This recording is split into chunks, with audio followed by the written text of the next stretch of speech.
So let's talk about every single Primarch in the Warhammer 40k setting. What powerful abilities do they bring to their respective armies, and how do they stack up against each other in game?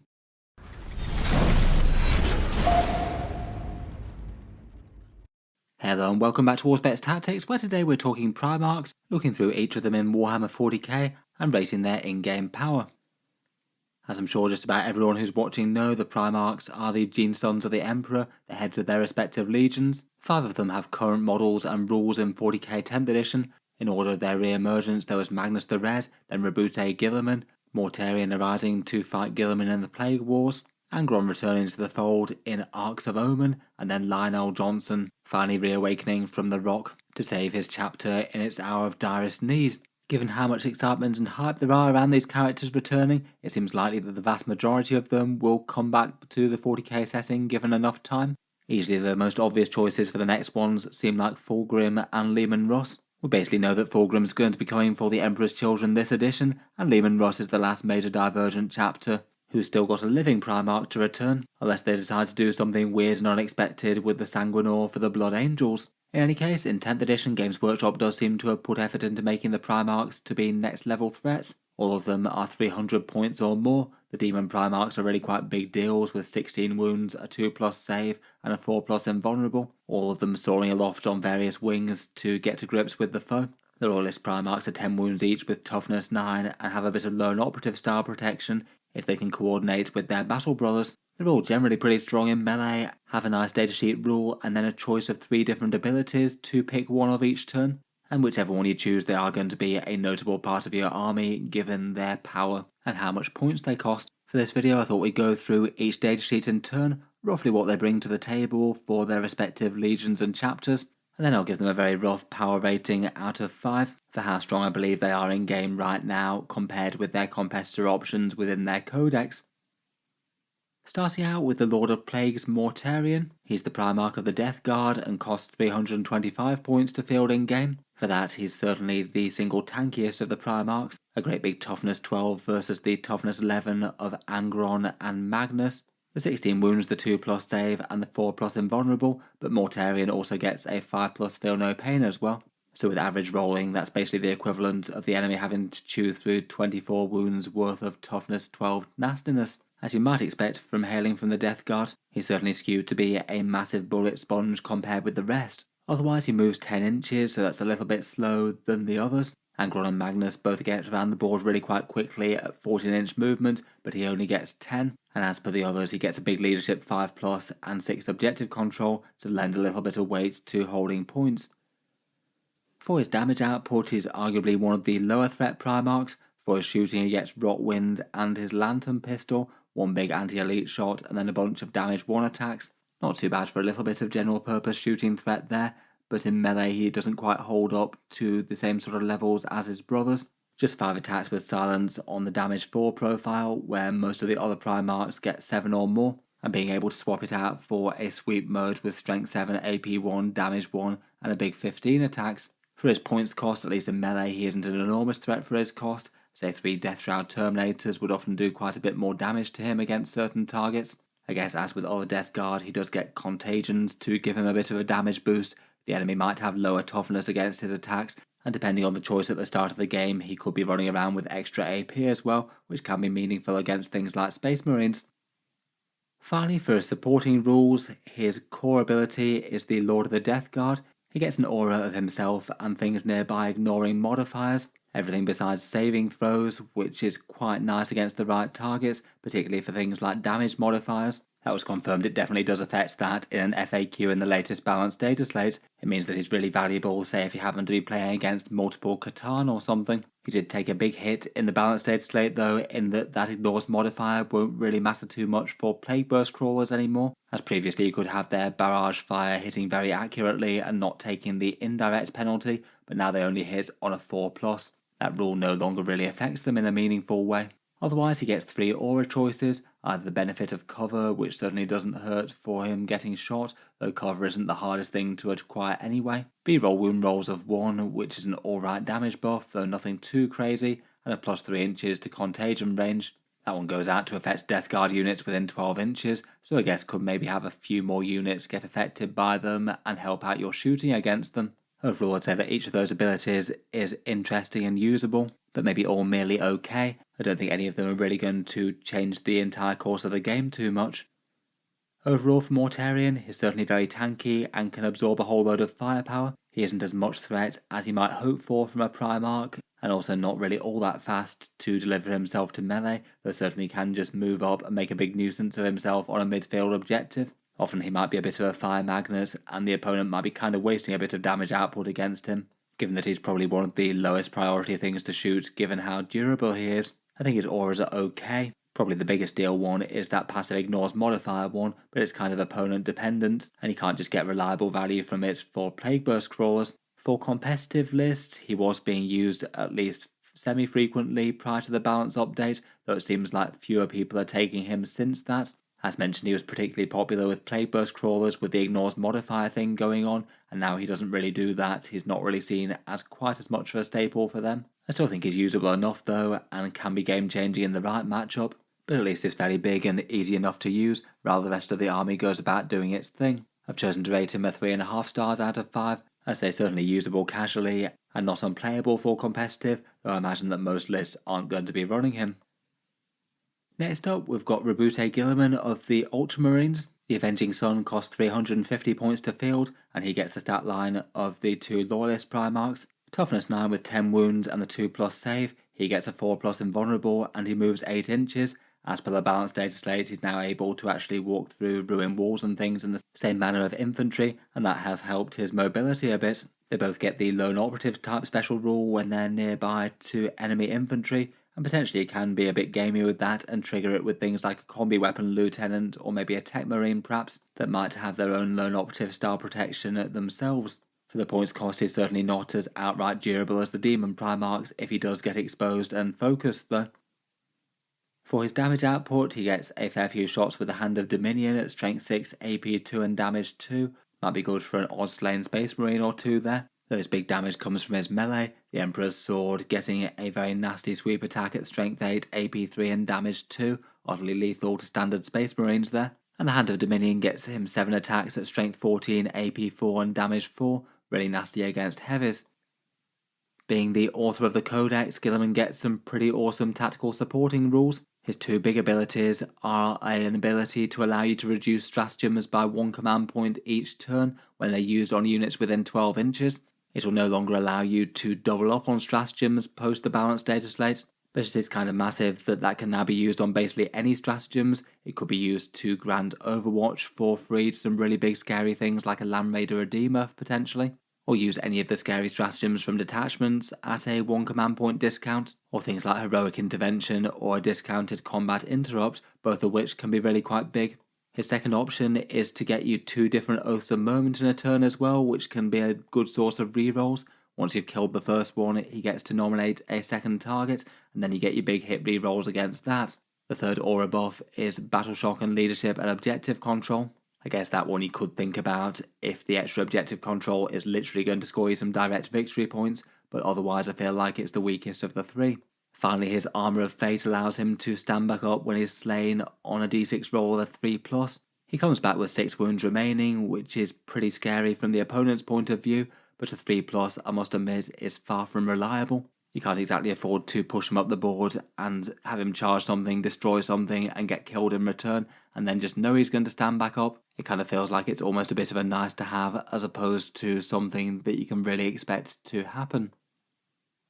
Overall, Guilliman is quite expensive in points at 350. Does come with 2 pretty awesome force multiplier type special rules with his stratagems and the Oath of Moment, melee damage that's strong enough for the points, and that resurrected on death chance is really big, but also not very reliable. For a more competitive army list, he's very rarely taken currently for Ultramarines. People tend to pick up Marnius Calgar and Uriel Ventris in preference to the Primarch for the points. He's just an enormous investment, and you need to build the rest of the list around him quite a bit. And then he's going to be a unit that you really need to play very carefully to get the best value out of him. While his buffs are really quite good, I think you can't really afford not to get his melee profile to work at some point in the game, and you really need to balance between sitting back too much and getting him shot down too early, as if you had an unlucky roll on the Armour of Fate, then you could have lost an enormous chunk of your army really quite easily. You also can't really afford to have him in a situation where basically everything else is shot down but only he's left alive. That can often be the way with Guilliman. Overall I think he's usable enough, though I feel like he's not the easiest Primarch to use given the points cost. I've chosen to rate him a 3 out of 5, occasionally makes his way into competitive lists, certainly playable enough casually, though the majority of army lists tend to leave him behind in favour of other options, and I feel like he could do with a fairly sturdy points decrease if Games Workshop want to make him a bit more competitively relevant. Next up, we've got the Ragebound Primarch of the World Eaters in Angron. He's 415 points, so a good chunk more than the previous two, and he comes with the Demon Primarch stat lines of 16 wounds, a 2+ save and a 4+ invulnerable, moving much faster than Mortarion with a 14-inch move, but nowhere near as tough without that feel no pain. But he's still certainly not awful on the durability front, and if needed in melee he could use that 2 CP stratagem for -1 damage. If it's the difference between him living to strike back and not doing so, then that's well worth the effort. That movement is particularly terrifying though if he's trying to make first turn charges. World Eaters can potentially get the combo of having an extra 2-inch to your movement characteristic and then advance and charge as well, and there's even a stratagem to allow an automatic 6-inch advance. With that on the go, you could have an average charge threat range of around about 29 inches or so very easily able to charge straight into the enemy's deployment zone turn 1. When he gets there, he probably is going to break whatever he can get his Axe and Demon Blade on. Samniarius and Spine Grinder give you an enormous 8 attacks at strength 16, AP 4 and damage d6 +2, so a fair chance to just outright destroy the vast majority of single models in the game, or can use the sweep mode for an anti-Space Marine kind of profile with loads of attacks. He gains +1 attack and +1 strength on the charge for being World Eaters, and the blessings could also allow him to hit harder if you're not using the speed or the durability boosts. Then for his abilities, as he is yoked to the mortal realm and keeps on bouncing back when he's banished, he gets his Reborn in Blood ability. When he's destroyed, if you get a Holy 666 on the Blessings of Khorne roll, you can return Angron into real space and he goes back into reserves, all ready to deep strike again and get Samniarius and Spinegrinder to work on something else. It's pretty crazy that he comes back with his 4 wounds remaining. Essentially you just get an extra 415 points worth of miniature return to the board. And while you're unlikely to get that on any one turn, with Khorne Berserkers giving you some rerolls, the chance certainly isn't negligible. And that could definitely be game winning if he's both slain and then returns early. Otherwise, on top of that, he's got 3 Wrath-filled Aura buffs, a +1 to charge one, which is quite nice for a turn when he's returning to the board to give him an 8-inch charge out of Deep Strike, quite a good chance on a command point reroll. There's one for a +1 attacks when units are damaged, though I feel like if you're going for that one, then you may as well just go for the much easier to activate reroll to hit one. Outside of some specific circumstances, that's usually going to make more sense, as it helps Angron out a bit more directly. Overall, the Demon Primarch himself is pretty much auto-include for World Eaters right now. He's a big scary meteor of rage and melee damage that's got a good chance of one-rounding most any one thing in the enemy army. Kind of terrifying to have that as a potential first turn charge threat, and then he's scary enough that he can't really be ignored, needs to be focused down as soon as possible, and that's probably going to make the enemy not be able to react quite as well to all the other threats that are closing in on them. No doubt some scary 8-bound or exalted 8-bound charging up the board at the same time. He could be a good option for the -1 damage stratagem or the advance and charge 6 inches one, and as mentioned, if he does get lucky and manage to revive him from death, then it could easily tip the balance. Overall, maybe not too hard to see why he's basically in every single World Eaters competitive army list right now. I don't think I've seen a competitive list that's done well that doesn't include him in quite a while. For that reason, I've given him the full 5 out of 5 stars. Next up, fresh from going toe-to-toe with Angron in Arcs of Omen, we have Lionel Johnson. The Shadowy Primarch of the Dark Angels is 300 points, a very similar stat line to Guilliman, except he gets a 3+ invulnerable save rather than the 4+ due to the Emperor's Shield. That is quite nice in a way that you can just spike lots of saves with that if you get lucky, and makes command point rerolls quite a good investment against any one big damage attack. It means it's pretty rare that you can be truly reliant on him getting destroyed by any one thing. His forest walking gives him deep strike as well, which is interesting. Could mean that he could be a massive rapid ingress threat if he wanted to be. Though it feels like it maybe could be a little bit apprehensive inducing to keep that many points off the board and not getting stuck in. For his damage output, he gets Armor Luminis for a couple of plasma shots and then in melee he strikes with fealty. Maybe not so enormously different to Guilliman's stats there. +1 attack, but not quite as great a strength on the strike mode. The sweep mode is a bit better against hordes of 1 wound infantry, but not quite as strong against Space Marines, given that it's damage 1, not damage 2. Perhaps one of the scariest things that he has in the fights phase, though, is being able to fight first. That means that if the opponent's main way to damage him is with melee combat, they're basically going to have to weather a turn worth of damage from those attacks before they do so. There's plenty of units in the game that just really can't afford to have Lionel Johnson hit them very hard with fealty for a turn, otherwise they're going to lose half their models and not be much threat, and that could make him just really problematic to take down. Then for his abilities, the Emperor's Shield has been pretty temperamental ever since he came out. Wasn't very good in 9th edition, and it was fairly crazy in 10th with -1 to wound, but he lost that rule in the Codex, so now it's just back to the fairly lackluster of saving throws of a 6 bounce 1 mortal wound back at the enemy, which doesn't tend to be very meaningful at all. Kind of feel like he probably should have kept it, but maybe they should have just tweaked the rule so it was only -1 to wound against things that wounded him on a 3, as it's often worded for other similar units. Otherwise though, for his aura abilities, I feel like he's got some of the weirdest ones on offer out of the Primarchs. There's a slightly peculiar command point debuff one, where if enemies use stratagems within 12 inches, they have to test Battle Shock, and if they fail they can't use it, plus the Lion gets a command point for the army regardless. Definitely not awful if he's in the thick of the fighting, but maybe a little bit opponent dependent on them choosing to use stratagems at that point. Otherwise there's a nice simple +1 to hit in melee, which doesn't hurt for Space Marines, though it won't help him as he already hits on a 2+, and maybe a bit unfortunate that perhaps some of the Dark Angels elites he'd most like to support, like the Deathwing Knights, already hit on a 2+ as well, so it's not going to be that relevant for them. I guess he could help out the Inner Circle companions a bit, though even then they get that same buff if they're attacking characters. Finally, if he just wants to focus on defense, he can have a 4+ feel no pain against mortal wounds, which does seem like a pretty good thing to have given that he's already got a good invulnerable save. If the enemy's packing a lot of them, then that could absolutely make him far harder to take down with things like cheeky grenade stratagems or tank shock. Overall, he's definitely a very different offering to Guilliman. Fairly scary melee with fights first built in means that he's going to be really disruptive for enemies trying to take him out in close combat. He is a lot cheaper than Guilliman, which helps as well, and the auras are interesting, though they're all maybe a bit opponent and board state specific. Occasionally they could be great, but often I could see them doing literally nothing.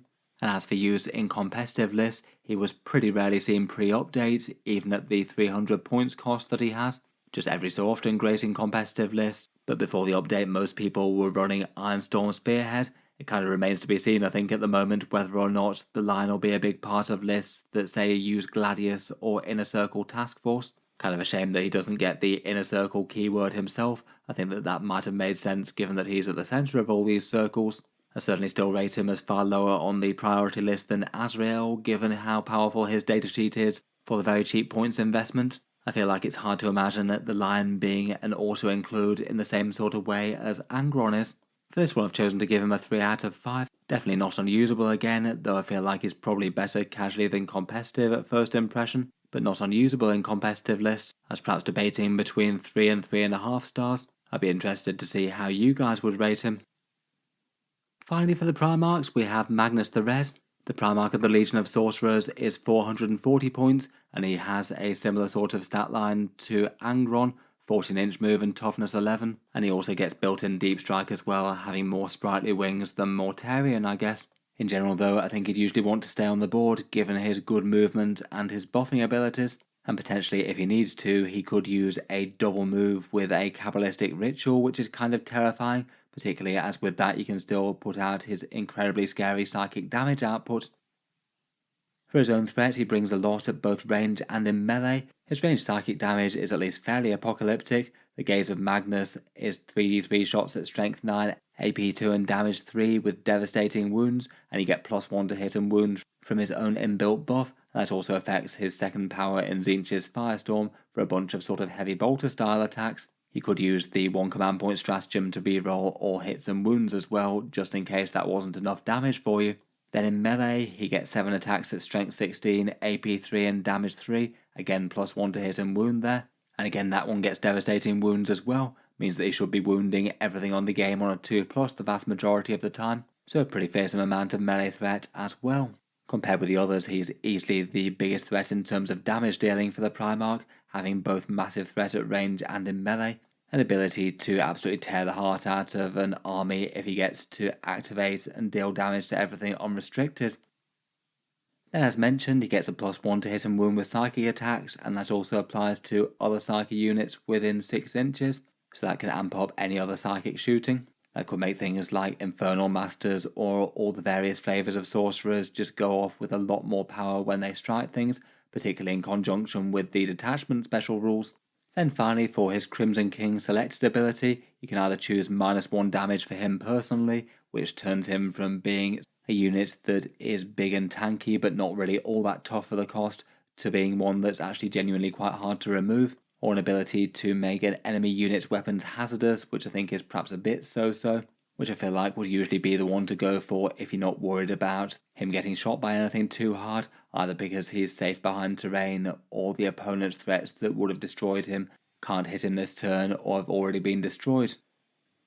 Overall, Magnus is an absolutely enormous and huge investment centerpiece model. He's kind of enormously fast and can be ridiculously so if you just want his shooting with Kabbalistic rituals. He's an excellent target for focal stratagems, and again can use other of the rituals like the extra AP when you're shooting type 1, and things like re-rolling saves can be a big deal when it's this hard to put wounds on him. Amping up all the psychic shooting of nearby sorcerers certainly doesn't hurt as well. In competitive lists, kind of like Angron, he is used in just about every single Thousand Sons competitive army list that does well. Pretty much an auto-include centerpiece for the army that can do the heavy lifting. Nothing else has the same sort of threat against enemy heavy hitters out there. When using all the buffs maximally, he can have a good chance to one-round things like Imperial Knights on a good turn. Being 440 points is a downside though. He definitely needs to be played carefully and could have huge problems if he gets shot down too early, but also again can't really afford to be too conservative, as you need to get good value out of his damage output. Thousand Sons players do seem to be managing to make this work though. They've generally been doing alright on the tournament stats and things. Overall, just an enormously powerful Primarch. I've chosen to rate him the 4-5 out of 5 for this, and also include model in a very competitive army. In any case, let me know what you make of using the Primarchs in game right now. How do you find using your Primarchs for your army if you have one? And look forward to hearing any other thoughts about their rules or any other cool things that you can do with them. If you enjoyed the video, then feel free to subscribe to Auspex Tactics. I'll certainly keep the regular 40k videos coming.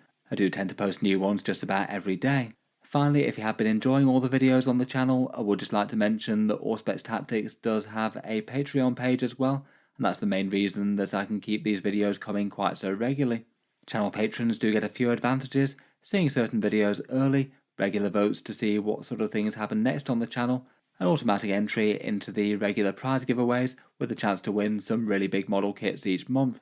If any of that sounds good to you, or you'd just like to help support, the link is down in the video description. In any case, an absolutely enormous thank you for listening, and I'll hope to see you guys next time.